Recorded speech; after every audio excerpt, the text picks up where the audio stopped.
নজর রাখবো পরবর্তী সংবাদে। ত্রিপুরা রাজ্যের মুখ্যমন্ত্রী ডক্টর মানিক সাহার আমলে রাজ্যের কার্যত মেয়াদ আগামী 8 মার্চ 2 বছর পূর্ণ হতে যাচ্ছে। আগামী 8 মার্চে রাজ্যের মাধ্যমিক পরীক্ষা থাকায় রাজ্য সরকারের 2 বছর পূর্তি উপলক্ষে আগামী 9 মার্চ আগরতলার স্বামী বিবেকানন্দ ময়দানে অর্থাৎ আস্তাবল মাঠে অনুষ্ঠিত হতে যাচ্ছে এক বিশাল জনসভা।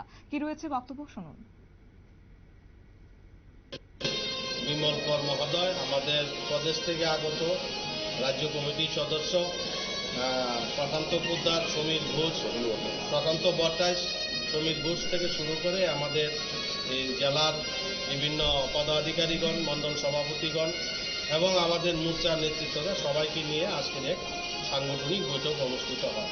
এই বৈঠকে আমরা নির্ধারিত করেছি কোন মণ্ডল থেকে কতজন আপনারা শুনলেন তাদের বক্তব্য। এবং জনসভায় রাজ্যের 8 জেলার বিভিন্ন প্রান্ত থেকে প্রায় 60 থেকে 70 হাজার লোক উপস্থিত থাকবে বলে জানিয়েছেন বিজেপির রাজ্য সম্পাদক রতন ঘোষ।